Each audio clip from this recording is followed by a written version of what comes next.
What is going on, everyone, and welcome back to the channel. I hope you're all doing well. Now, if you were on my channel yesterday, you would have seen a very special episode about a woman that I'm calling Bat Crazy Betty. In reality, her name is slightly different to that, but for monetization reasons, I can't say her full name. However, yesterday, I gave you the first two stories in this entire Bat Crazy Betty saga, and you guys absolutely loved it. So today I'm back, looking at more stuff about this crazy mother-in-law. If you don't know what I'm talking about, the thumbnail is on screen right now. I will leave a link to it down below. You do need to have listened to those two stories before you listen to this one.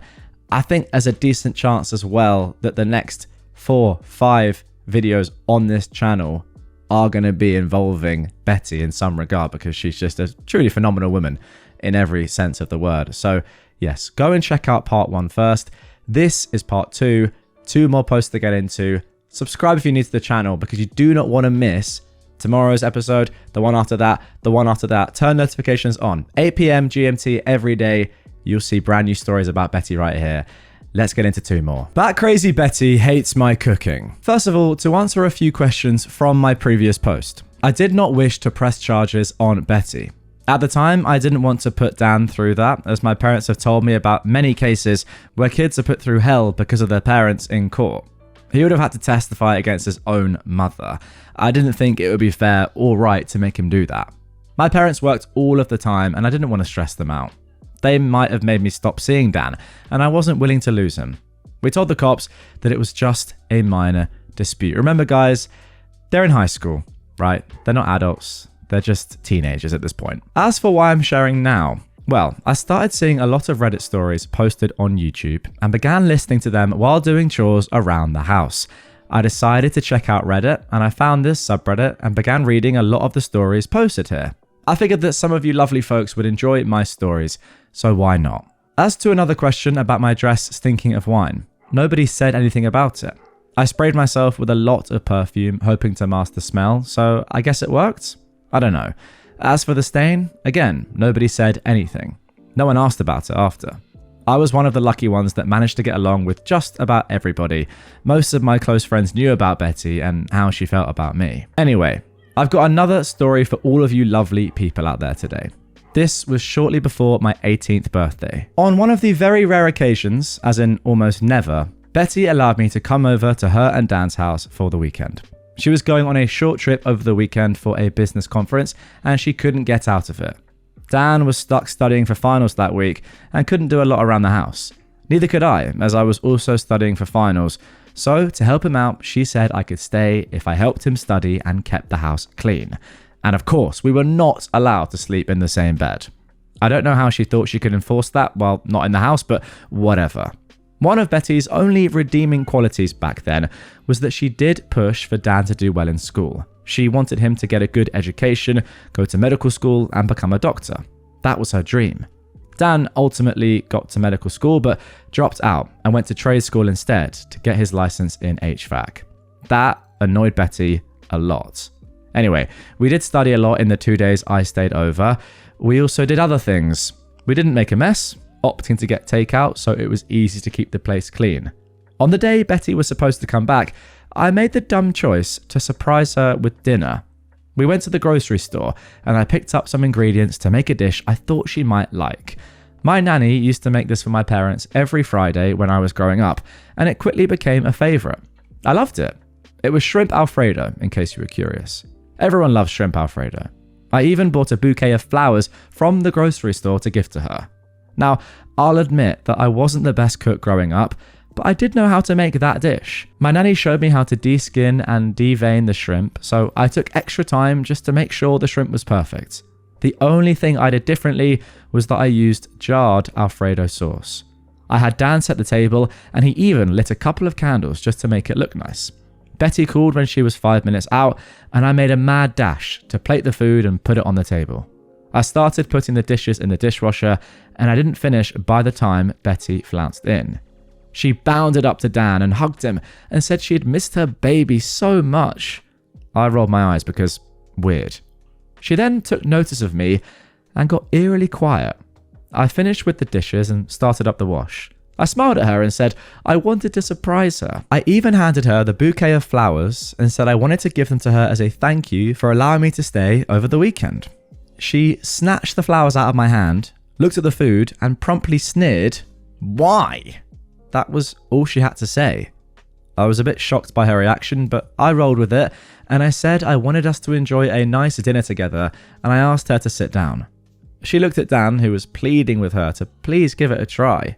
She did begrudgingly, and Dan and I sat down as well.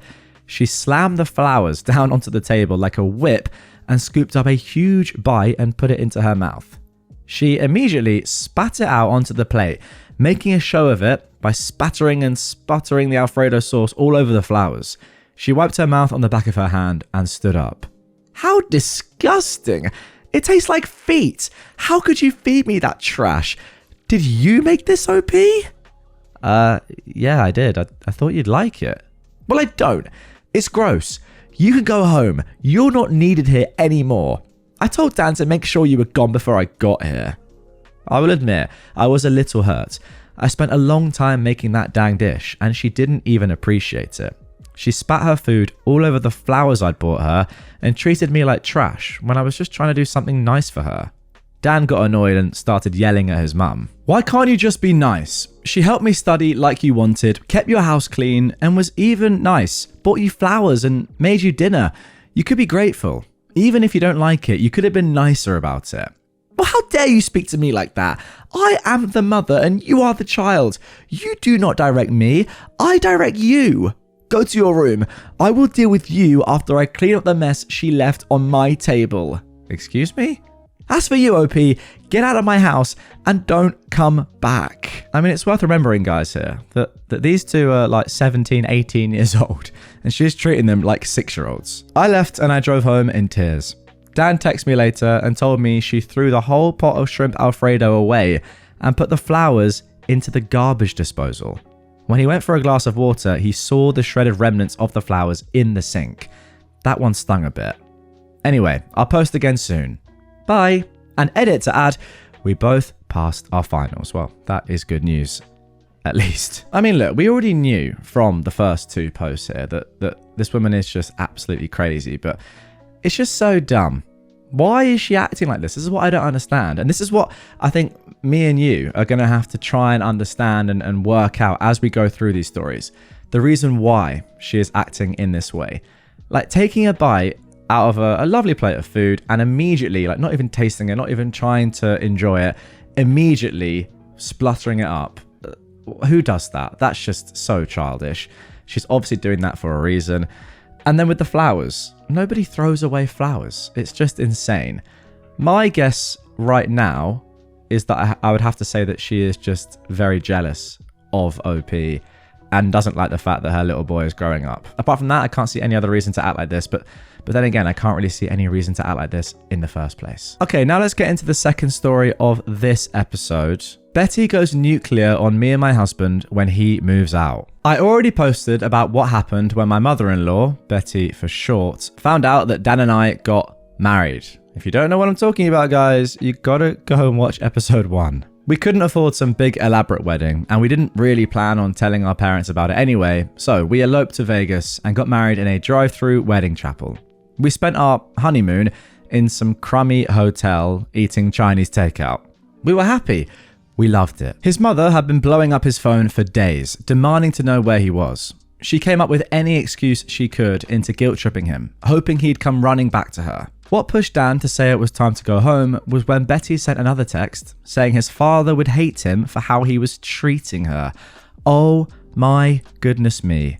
Remember, guys, that Dan's father died when he was a kid. That is unreal. I was fuming, but I let it go and we went home. When we finally got back home, we told my parents first. They weren't happy about it, but they supported us and said that as long as I was happy, they wouldn't give us any trash. They did ask the usual questions one might ask to a couple who gets married so young. Are you pregnant? Where are you going to live? Why now? The usual one would expect. No, I wasn't pregnant. We'd already been looking at apartments and found one we liked and was waiting to hear back about our application. And the why now? Well, why not? We knew we wanted to be together, we loved each other, and I wanted his last name to be my last name. We didn't want to wait. After we told Betty we'd gotten married and she literally pooped herself, she called Dan, begging him to come home so they could discuss things. He was hesitant, but he felt like he owed her an explanation. We drove over to Betty's, and when we tried to go inside, Betty demanded to speak to Dan alone. Dan said if his wife wasn't welcome, then we would leave, so she reluctantly agreed to allow me inside. The three of us sat at the table in a dead silence, waiting for one of us to speak up. So good.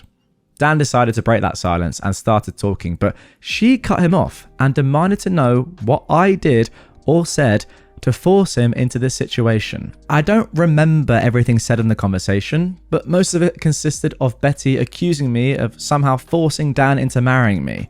Dan, of course, shut it down, but Betty refused to see reason and went on a tirade, screaming at the both of us about how I had destroyed everything. Just tell me, Dan. Tell me what she can give you that I can't. I can give you everything you could ever want. I know we saw that quote earlier, guys, but it is so weird seeing it in its proper context. What is she on about? Dan let out a very frustrated sigh. Well, for one, you can't give me the love, sex, and passion that a woman can give to a man. OP can. You can't make a family with me. OP can. I want children one day, and you can't give me those. I want it all. A house with a picket fence outside, kids in the yard, a family dog. I want that corny stuff. I want to grow old with a woman who will be beside me through my best and my worst. I want what you and Dad had. A happy marriage. Well, what do you mean? I can give you all of those things. Sorry, what? This woman is absolutely crazy. The fly on the wall, me, then said, "Excuse me?" Dan looked like he wanted to throw up. Before that moment, I didn't think her love for Dan went beyond over-involvement and a desperate need to keep him leashed to her bosom, but now it seemed like she was admitting to having a weird sexual attraction to her own son. Oh my gosh, maybe I was wrong. Maybe that is what's actually going on here. "Oh, you know what I mean," she said. "No, Mum, I don't. I think you need help, like serious therapy." "How dare you even say that? I am your mother. Your father would be so disappointed in you for breaking your mother's heart if you were anything like your father." "Oh, that's just it, Mum. I'm not, Dad. I'm your son. You tried to turn me into his replacement since the moment he died. Dad would want me to be happy, not miserably glued to your side." "How can you even say that to me? After all I've done for you, you're willing to throw our relationship away for that?" she said, while pointing at me. She then turned her attention to me and started insulting me, accusing me of everything from R-word to coercion, even kidnapping. I know, just crazy. By this point, Dan had heard enough. There was no resolution and he was fed up. She was determined to cut me down and accuse me of whatever she could to justify how she was speaking to us. She then went back to pleading with Dan, saying she could give him everything he wants if he gets rid of me and comes back to her. She just sounds like a really desperate mental ex to me. Let me know in the comments if you're thinking the same, but this is not mother behavior. This is weird ex sort of stuff. "Okay, look, I think we're done here," Dan said. "It's obvious you're not willing to be grown about this. I'm tired of you constantly insulting OP. She is my wife, and you will not disrespect her like this anymore. I'm moving out. I'll be by this weekend with a truck to get my stuff. Let's go, OP." Betty snapped. She practically told Dan that he was no longer welcome in her life. He'd ruined her life and all of her plans for their future, and he threw it all away for some tramp. Dan and I got into the car and left. Dan moved into my parents' house with me. He didn't talk to Betty for the 2 years we were living there. 2 years of blissful silence. I miss it. Until next time, lovelies. And there we go, guys. That is it for part 2 of this one. Goodness me. I don't even know what to say. What a crazy woman. Clearly, I got it wrong there with what I said after the first post there. If this is really sexual attraction, then that is absolutely insane. Like, it's one thing being really controlling and protective over your kid. It's another trying to replace your dead husband with your son. But if you want to know what happens next, guys, then you know what to do. Subscribe to my channel. Hit this down. Oh, it's over here. Where is it? Here. Subscribe. Click the button. Turn notifications on. Then you get notified on YouTube when the next episode of this drops. It's the most obvious thing to do. If you haven't yet seen episode 1, that is up there. But I will catch you tomorrow with the next part.